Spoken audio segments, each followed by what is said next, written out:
Hello everyone, welcome back to my channel. आज हम discuss करेंगे biochemistry unit 1 carbohydrates. So without wasting our time let us start. ये part 1 video होने जा रही है। अगर आपने मेरे चैनल को नहीं सब्सक्राइब करा तो कर लीजिए, क्योंकि अब हम स्टार्ट करेंगे हमारे सेकंड सैम के सारे video lectures. One by one हम यूनिट्स को क्लियर करेंगे। अगर आपका कोई भी डाउट हो यूनिट रिलेटेड या फिर कोई topic related, so please comment box में मेंशन कर दीजिए। Like the video, share the video, subscribe to the channel. Thank you. आपकी बायोकेमिस्ट्री में फर्स्ट यूनिट है कार्बोहाइड्रेट। कार्बोहाइड्रेट में आप देख सकते हैं हम डिस्कस करेंगे सिलेबस के according digestion, absorption, metabolism and related disorder. सबसे पहले हम इंट्रोडक्शन डिस्कस करेंगे कार्बोहाइड्रेट के definition and classification. Generally video में हम डिस्कस करेंगे सिलेबस के अकॉर्डिंग, और जो मैं बुक डिस्कस करूँ वो है Thakur publication. So without wasting our time generally we discuss definition of carbohydrate. In biochemistry ज़्यादातर डेफिनेशंस हम लोग जो लिखते हैं वो सिर्फ मीनिंग के अकॉर्डिंग लिखते हैं। जैसे कि अभी आपने फर्स्ट सेमेस्टर में सोशियोलॉजी, साइकोलॉजी की डेफिनेशन लर्न करी थी, उसमें एज इट इज़ आपको लर्न करनी होती है। बट अगर मैं बात करूँ बायोकेमिस्ट्री में, तो आप सिर्फ डेफिनेशन या फिर इंट्रोडक्शन भी कह सकते हैं, जिसमें सिर्फ आप उसका मीनिंग लिखते हैं। अभी स्टार्टिंग के वीडियोस अभी आपको थोड़ा सा स्लो लगेंगी, क्योंकि इसमें जनरली हम बेसिक्स क्लियर करेंगे। जब आपको क्लियर हो जाएगा कि बायोकेमिस्ट्री में आपको क्या पढ़ना है, तो वही चीज़ स्पीड पकड़ लेगी। अगर मैं बात करूँ कार्बोहाइड्रेट, कार्बोहाइड्रेट आपका ऑर्गेनिक कंपाउंड है। उसका जनरल फॉर्मूला CnH2ON है। अगर आप इसमें देख रहे हो तो स्टूडेंट एक गलती करते हैं, वो ब्रैकेट हटा के लिख देते हैं। अगर आप ब्रैकेट हटा के लिखोगे तो O के लिए N होगा और H के लिए N नहीं होगा, जो ब्रैकेट के बाहर लिखा है। जनरली C का मतलब होता है कार्बन, H का मतलब होता है हाइड्रोजन, O का मतलब होता है ऑक्सीजन। अगर मैं बात करूँ रेशियो की, तो इसमें रेशियो होता है 2:1। 2 रेशियो में आपका ऑक्सीजन रहेगा और 1 रेशियो में आपका हाइड्रोजन एटम रहेगा। बस यही चीज़ आपको इंट्रोडक्शन में करनी है। नेक्स्ट आपका है classification. Classification carbohydrate, protein, lipids तीनों के बहुत इंपॉर्टेंट है। बायोकेमिस्ट्री या न्यूट्रिशन दोनों में से किसी एक में जरूर आते हैं। इसको आप फिंगर टिप्स पे बिल्कुल लर्न कर लीजिए। कार्बोहाइड्रेट की अगर मैं बात करूं तो ये बेसिस पे डिवाइड होते हैं। कॉम्प्लेक्सिटी बेसिस पे ये 3 टाइप्स के होते हैं: मोनोसेक्राइड्स, ऑलिगोसेक्राइड्स, पॉलीसेक्राइड। और बेसिस ऑफ रिएक्टिविटी, जितनी उनकी रिएक्शंस है उनके बेसिस पे 2 टाइप्स के होते हैं: नॉन रिड्यूसिंग शुगर और रिड्यूसिंग शुगर। नेक्स्ट आपका फंक्शनल ग्रुप के अकॉर्डिंग। फंक्शनल ग्रुप आपने केमिस्ट्री में पढ़ा होगा कि एल्डोज होते हैं, कीटोज होते हैं, तो उस बेसिस पे। नेक्स्ट एक चीज और है, कॉम्प्लेक्सिटी पे जब आप देखते हो मोनोसेक्राइड, ऑलिगो, पॉली, तो ऑलिगो के 2 टाइप्स होते हैं: डाइसेक्राइड एंड ट्राइसेक्राइड। तो ये क्लासिफिकेशन एज इट इज पहले आपको अपनी कॉपी में बनाना होगा। आप आपका कोई भी एग्जाम हो, सेशनल एग्जाम या फिर यूनिवर्सिटी एग्जाम, आप वैसे ही अटेम्प्ट करना जैसे कि आप यूनिवर्सिटी एग्जाम अटेम्प्ट कर रहे हो, फिर आपको कभी भी यूनिवर्सिटी एग्जाम में प्रॉब्लम नहीं होगी। तो सेम आपको एज इट इज पहले क्लासिफिकेशन ऑफ कार्बोहाइड्रेट का ये चार्ट बनाना है, उसके बाद एक एक को एक्सप्लेन करना है। सबसे पहले हम डिस्कस करेंगे मोनोसेक्राइड्स को। मोनोसेक्राइड्स में जनरली हाइड्रोलाइज नहीं होता है। इसके एग्जाम्पल होंगे ग्लूकोज, फ्रक्टोज। इसमें सिंगल यूनिट होती है कार्बोहाइड्रेट की। मोनो का मतलब ही होता है सिंपल या फिर सिंगल शुगर। आप एग्जाम्पल याद रखिएगा, एग्जाम्पल इंपॉर्टेंट है। नेक्स्ट आपका है ऑलिगोसेक्राइड। ऑलिगोसेक्राइड में आप देख रहे हो कि 2 से 10 तक यूनिट रहेंगी सिंपल शुगर की या फिर मोनोसेक्राइड्स की। मतलब कि मोनोसेक्राइड में 1 शुगर होगी और ऑलिगो में 2 से 10 यूनिट। इसके एग्जाम्पल आप देख सकते हो कि इसमें सुक्रोज दे रखा है। Example as it is learn करना, और ऐसा जरूरी नहीं कि आप जैसे सुक्रोज लिख रहे हो तो ये लिखो उसका फॉर्मूला कि C12H22O11। अगर मैं बात करूँ ये सब याद नहीं रहता है एट लास्ट एग्जाम तक, तो मैं सिर्फ एग्जाम्पल लर्न करी थी। नेक्स्ट अगर आप देख रहे हो कि ऑलिगो के अंदर आपके डाइसेक्राइड्स आते हैं और ट्राइसेक्राइड्स आते हैं। जनरली इसमें आपको बस इतना जानना है कि ट्राइसेक्राइड्स में 3 यूनिट्स रहेंगे और डाई में 2 यूनिट रहेंगी आपकी मोनोसेक्राइड की। नेक्स्ट आपका है पॉलीसेक्राइड। पॉलीसेक्राइड का मतलब ही होता है more than 10 monosaccharide units. Mono में आपको पता है कि सिंगल यूनिट होती है, पॉलीसेक्राइड में बहुत सारी यूनिट्स। इस तरीके से आप क्लियर करेंगे अपने एक एक क्लासिफिकेशन को। नेक्स्ट आपका क्लासिफिकेशन है बेसिस ऑफ रिएक्टिविटी। फर्स्ट है आपका reducing, non reducing. Reducing sugar का मतलब होता है कि वो एक्ट करेंगे एज अ एजेंट, जिसको वो रिड्यूस कर लेंगे, जैसे कि फैलिन और टोलेंस रिएजेंट। तो आपको पता है ये दोनों रिएजेंट होते हैं। अगर वो शुगर इस रिएजेंट पे रिड्यूस कर लेंगे तो उसको हम कहेंगे रिड्यूसिंग शुगर। अगर नहीं कर पाएंगे तो उसको हम कहेंगे नॉन रिड्यूसिंग शुगर। नेक्स्ट आप देख रहे हो कि इसमें रिएक्शंस दे रखे, तो ये रिएक्शंस आपको करने की कोई जरूरत नहीं है।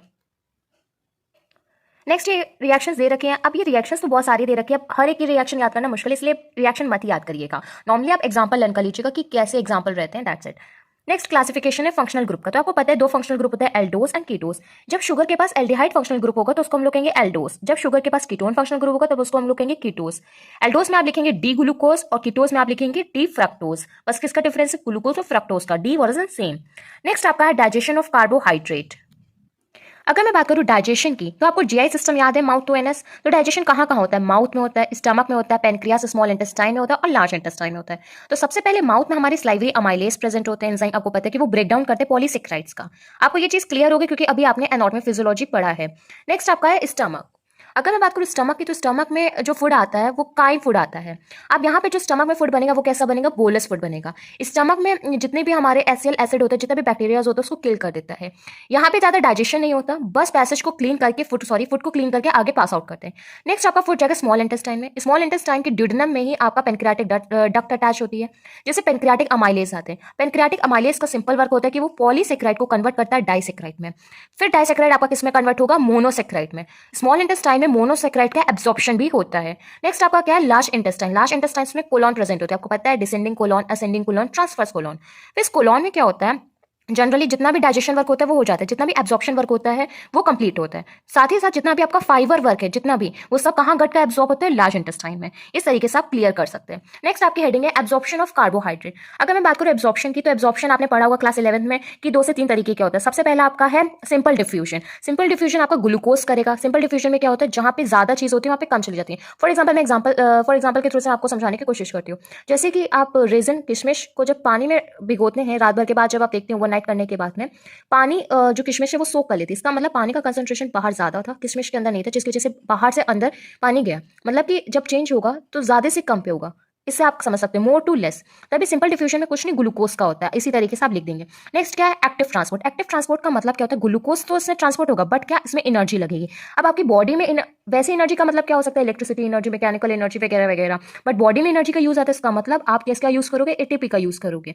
नेक्स्ट क्या है, एक्सेस आपके अंदर प्लाज्मा मेम्ब्रेन होनी चाहिए, तभी तो आप ट्रांसफ्यूजन अच्छे से कर सकते हो, बट इसमें एनर्जी रहती है, आपको पता है। इसीलिए एक्टिव ट्रांसपोर्ट से सबसे अच्छा रहता है आपका सिंपल डिफ्यूजन। नेक्स्ट आपका क्या है, फैसिलिटेड ट्रांसपोर्ट। फैसिलिटेड ट्रांसपोर्ट में क्या, इसमें एनर्जी नहीं लगती, आपको इसमें एंजाइम की जरूरत होती है। मैंने इसलिए थोड़ा थोड़ा हाईलाइट और पेंसिल से लिखा था जब मैंने पढ़ा था, जिससे चीजें क्लियर हो। सेम एज इट इज आप भी अपनी ठाकुर बुक में ऐसे ही मार्क करके लिखिएगा।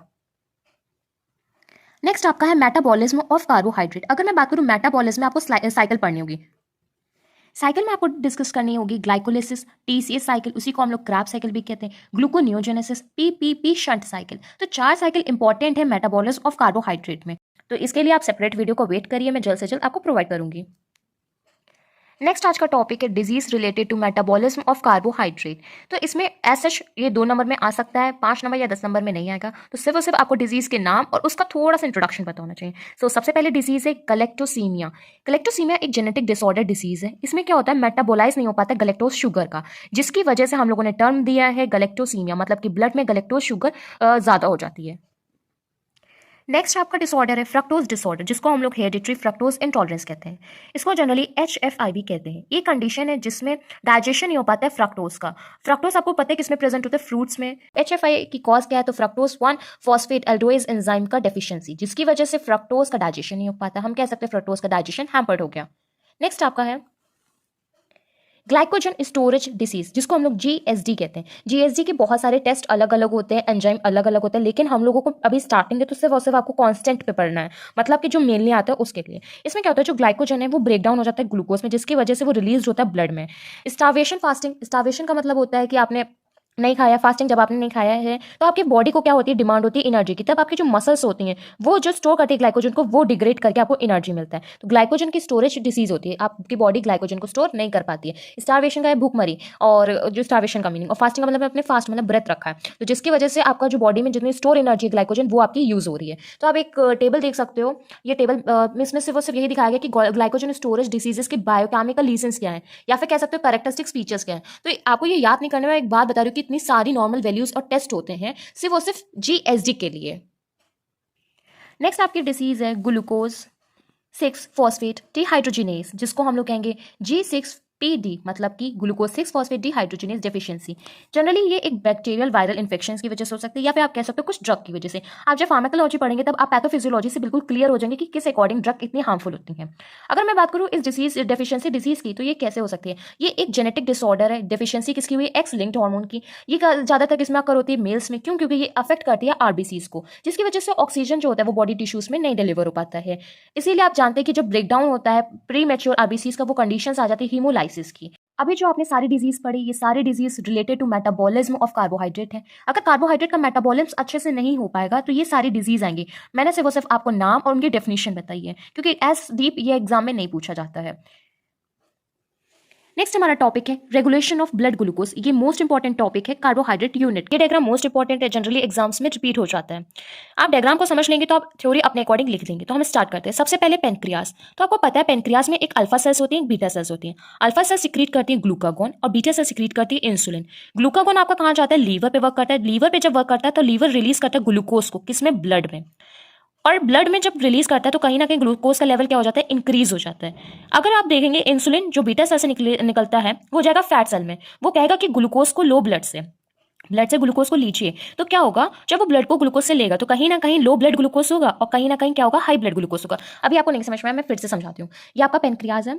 पेनक्रियाज से अल्फा सेल्स होती हैं, alpha cells and beta cells. Alpha cell से ग्लूकागॉन रिलीज हुआ और बीटा सेल से इंसुलिन रिलीज हुआ। अब ये आपका ब्लड है।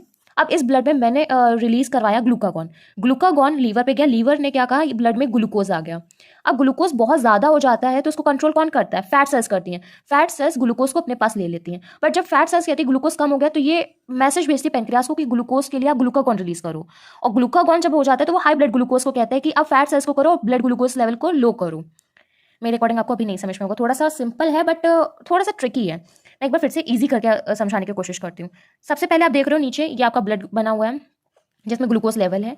यही मैसेज भेजता है पेनक्रियास को जब मेंटेन करना होता है। जब ब्लड शुगर हाई हो जाएगा तो ये कहेगा कि अब ब्लड शुगर लेवल को लो करो, और जब लो हो जाएगा तब कहेगा ब्लड शुगर लेवल को हाई करो। इतना समझ में आया? अब हाफ हाफ पोर्शन को डिस्कस करते हैं। सबसे पहले हम इधर वाले पोर्शन को डिस्कस करेंगे जिसमें दे रखा है लो ब्लड ग्लूकोज।